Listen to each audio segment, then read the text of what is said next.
Good morning students. आपका जो subject है डबल एडियम, और डबल एडियम में हम प्रीवियस ईयर क्वेश्चन की सीरीज को आज आगे कंटिन्यू कर रहे हैं, जिसमें लास्ट क्लास में मैंने आपको बताया था कि जो वाहनों से जो भी धुआं होता है ना, या वाहनों के कारण जो भी पोल्यूशन होता है, और उसमें आपको जो थियरी कम थी तो जिसका मैं आपके पीडीएफ अपलोड कर दूँगी। ओके, तो उससे कैसे कंट्रोल करना है तो वो सारा आपको मिल जाएगा कंटेंट। अब हमने आपको बोला था कि जो रेडियो एक्टिव पोल्यूशन है वो क्या होता है। देखिए, ये थोड़ा सा इम्पॉर्टेंट होता है क्योंकि ये जो है एक साइंटिफिक टर्म है जो रेडियो एक्टिव पोल्यूशन है, तो इसलिए एग्ज़ाम में काफ़ी ज़्यादा पूछा जाता है क्योंकि ये थोड़ा सा इंजीनियरिंग से मैटर करता है इसका। तो रेडियो एक्टिव पोल्यूशन क्या होता है, इसके सोर्स क्या होते हैं और प्लस इसका इफ़ेक्ट क्या होता है, ये सारी चीज़ें आपको बतानी है। ठीक है, तो सबसे पहले बात करते हैं रेडियो एक्टिव पोल्यूशन के डेफिनेशन की।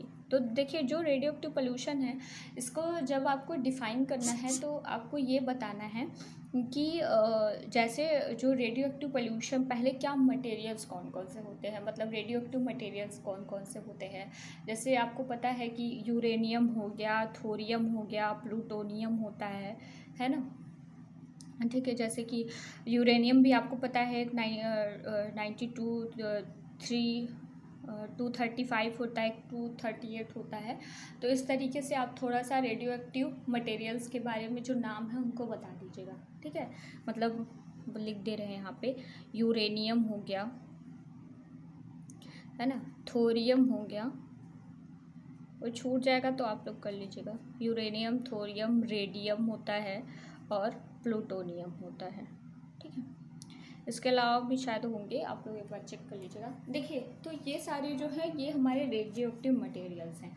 अब इसका जो पोल्यूशन होता है वो इसलिए भी खतरनाक है। आपको पता है कि जो हमारे पास रेडियो एक्टिव एलिमेंट्स होते हैं ये लगातार अल्फ़ा, बीटा और गामा रेस जो होते हैं इनसे निकलती रहती है।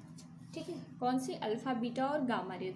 अल्फ़ा, बीटा, गामा रेज के बारे में आपको पता ही है। जो अल्फ़ा होती है इसे आप बोलते हैं 2He4, है ना।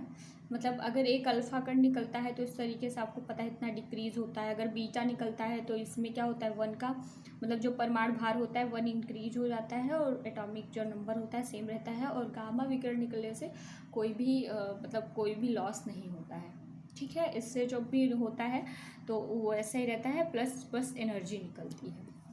अब देखिए, तो ये जो अल्फ़ा, बीटा, गामा जो रेज होती है वो किसी भी रेडियो, और इसकी जो खोज है वो बता दीजिएगा कि मैडम क्यूरी और पियरी क्यूरी ने करी थी, जो रेडियो एक्टिव एलिमेंट्स हैं इनकी खोज करी थी, और इसके लिए इनको नोबेल प्राइज़ भी मिला था, है ना। तो जो आपके रेडियो एक्टिव एलिमेंट हैं, जैसे मान लीजिए हमने यूरेनियम को रख दिया, अब इससे जो होती है लगातार अल्फ़ा, बीटा, गामा रेज जो होती हैं ये उत्सर्जित करता रहता है, और इसे उत्सर्जन की वजह से ही जो रेडियो एक्टिव विकिरण होती हैं वो काफ़ी ख़तरनाक होती हैं, क्योंकि उससे अल्फ़ा, बीटा, गामा रेज जो होती है वो लगातार निकलती रहती है, जो कि हमारे स्वास्थ्य के लिए हानिकारक होती है और इन्वायरमेंट के लिए भी बहुत हानिकारक होती है, क्योंकि आपको पता है कि इनकी जो इंटेंसिटी होती है वो बहुत ही ज़्यादा होती है। अभी जब आपको इसके सोर्स बताएंगे, रीजंस बताएंगे तो आपको समझ में आएगा। ठीक है, तो सबसे पहले रेडियो एक्टिव पोल्यूशन क्या होता है, तो लिखना है कि रेडियो एक्टिव जो हमारे पृथ्वी पर मतलब कुछ रेडियो एक्टिव एलिमेंट्स होते हैं, जैसे यूरेनियम, थोरियम, रेडियम और प्लूटोनियम आदि होते हैं, और इसकी जो खोज है वो मैडम क्यूरी ने की थी। और उसके बाद ये जो रेडियो एक्टिव एलिमेंट्स होते हैं ये लगातार अल्फ़ा, बीटा, गामा रेज जो होते हैं वो जनरेट करते रहते हैं, और जिसकी वजह से जो ये विकिरणें होती हैं वो बहुत ही हानिकारक होती हैं। तो जो इनका यही जो मतलब रेडियो एक्टिव किरणों का ये लगातार जो रेज़ का इमिट होना है जो कि हमारे लिए हानिकारक होती हैं, उसे हम बोलते हैं रेडियो एक्टिव पोल्यूशन बोलते हैं। ठीक, और आपको पता है कि ये जो जैसे कि कोई भी अगर रेडियो एक्टिव एलिमेंट है वो लगातार कई वर्षों तक उससे जो अल्फ़ा, बीटा, गामा रेज़ हैं वो निकलती रहती हैं, है ना। तो इसलिए इसका जो इफ़ेक्ट है वो काफ़ी टाइम तक रहता है ना। इस पोल्यूशन को बहुत कोई इसका आसान मेथड नहीं है कि आप इसे कम कर सकते हैं। और आपको पता है कि जो रेडियो एक्टिव ये विकिरणें हैं ये वाटर में भी सॉल्युबल होती हैं। ठीक, तो ये अभी इसका आप प्रभाव पढ़ेंगे तो आपको समझ में आ जाएगा। ठीक है, अब इसके सोर्स पहला है परमाणु रिएक्टर। जो आप परमाणु रिएक्टर स्थापित किया जाता है उसमें पता है कि आप क्या करते हैं, रेडियो एक्टिव एलिमेंट्स का ही यूज़ करते हैं, है ना। जितने भी आप रिएक्टर्स बनाते हैं, तो जब आप रिएक्टर्स बनाते हैं, इवन आप लोग मतलब उसको वैसे तो बहुत ही हम केयरफुली बनाते हैं कि उससे जो विकिरणें हैं बाहर ना जाएं, लेकिन आपको पता है कि इनकी जो वेधन क्षमता होती है, स्पेशली जैसे गामा होता है, ये इसको आपको पता है कि इससे जब ये डीके होता है तो पता भी नहीं चलता है, क्योंकि इससे एटॉमिक नंबर और एटॉमिक वेट में कोई भी अंतर नहीं आता है।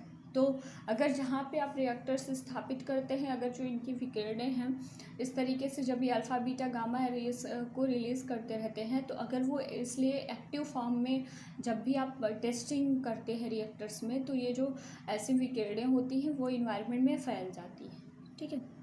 फिर परमाणु विस्फोटक, आपको पता है जैसे कि जितने भी विस्फोटक बनाए जाते हैं उनका टेस्टिंग भी किया जाता है ना। भले ही आप उसको ज़मीन के अंदर अंडरग्राउंड ले जाकर टेस्टिंग करते हैं, लेकिन जो अल्फ़ा बीटा या गामा विकिरणें हैं उनको आप रोक नहीं सकते, स्पेशली गामा विकिरण को आप नहीं रोक सकते हैं। तो इस वजह से जब आप न्यूक्लियर या विस्फोट कराते हैं तो उससे जो ऐसी जो रेज़ होती हैं वो निकल के हमारे इन्वायरमेंट में चली जाती हैं। और इवन अगर आप ज़मीन के अंदर कराते हैं तो ये क्या होती है, जो हमारे ग्राउंड वाटर होता है उसमें जाके सॉल्युबल हो जाती हैं और हमारी मिट्टियों में भी घुल जाती हैं, जिससे कि बहुत ही ज़्यादा नुकसान होता है, ठीक है। अब माइनिंग, खनिज पर जब भी आपको कोई खनिज पदार्थ निकालना होता है पृथ्वी के अंदर से, तो आप ले जाके वहाँ पे क्या कराते हैं, पहले परमाणु विस्फोट कराते हैं, है ना। उस परमाणु विस्फोट कराने के बाद आप उसको खुदाई करके निकालते हैं। आपने माइनिंग पढ़ा भी है, तो जिसकी वजह से क्या होता है, आप वहाँ पे भी रेडियो एक्टिव एलिमेंट्स का यूज़ करते हैं। तो जो ऐसी विकिरणें होती हैं वो हमारे पृथ्वी के अंदर, है ना, पानी में चली जाती हैं, धूल मिट्टी के साथ मिक्स हो जाती हैं। उसके बाद है औषधि प्रयोग। आपको पता है कि बहुत रेडियो एक्टिव का जो यूज़ है वो चिकित्सा में बहुत ही ज़्यादा होता है। जैसे कि आपको कैंसर के इलाज हो गया, है ना, उसमें आप यूज़ करते हैं। कैंसर के इलाज में जैसे कि जब उसका पता करना होता है तो हम बॉडी के अंदर क्या डालते हैं, रेडियो एक्टिव एलिमेंट, जैसे आप कहते हैं वो कीमोथेरेपी वगैरह कराना, उसमें सारा रेडियो एक्टिव का ही यूज़ होता है। मतलब बॉडी के स्पेशली उस पार्ट में रेडियो एक्टिव विकिरण डाली जाती है ना। या फिर आज जैसे जो जिसको बोलते हैं दूरबीन ऑपरेशन कराना, तो जैसे स्टोन वगैरह रहता है तो आप रेडियो एक्टिव किरण को डालकर आप देख रहे हैं ना कितनी पावरफुल होती है। मतलब एक जो कैंसर का वायरस होता है इस पर कोई इफेक्ट नहीं करता है, ये जो विकिरण होती है उसको जाके न्यूट्रलाइज कर देती है। और जैसे स्टोन वगैरह होता है तो यही विकिरण डाल के जो आपकी बॉडी के अंदर जिस पार्ट में स्टोन होता है उसको ब्रेक कर देता है ना। तो दूरबीन ऑपरेशन हो गया।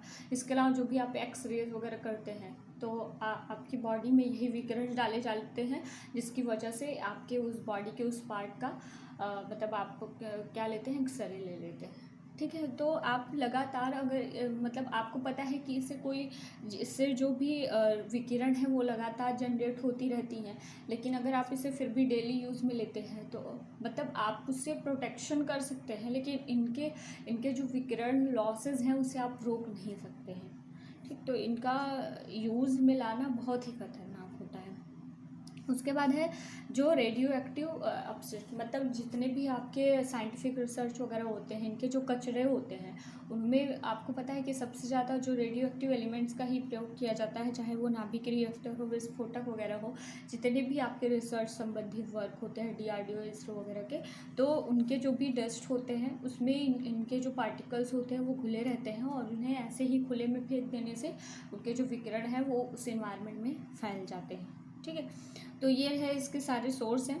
उसके बाद अगर इसके इफ़ेक्ट की बात करें तो इससे प्लांट्स को भी बहुत इफ़ेक्ट पड़ता है, वो मनुष्यों पर भी प्रभाव पड़ता है, जानवरों पर और हमारे इन्वायरमेंट पे, है ना। तो उससे सारा आपको बताना है। जैसे कि अगर आपको जापान के एग्जांपल पता है उसे आप दे सकते हैं। फिर अगर जो रेडियो एक्टिव विकिरण होती है अगर वो एक बार वाटर में सॉल्युबल हो जाती है तो आप उसे कभी भी अलग नहीं कर सकते हैं, और वो सीधे हमारे जीन्स को इफ़ेक्ट करता है ना। मतलब उसका जीन पे इफ़ेक्ट करने का मतलब जो है कि जो बच्चों का विकलांग हो जाना, है ना, या उनका जो दिमाग ना काम करना, ये सब तो जो जेनेटिक्स चेंज होते हैं वो आ जाते हैं। जैसे कि एनिमल्स की कई प्रजातियां ख़त्म हो जाती हैं, है ना, या क्योंकि उनके जाके जीन्स को ये चेंज कर देता है पूरी तरीके से, ठीक है। तो इस वजह से ये बहुत ही ख़तरनाक पोल्यूशन होता है।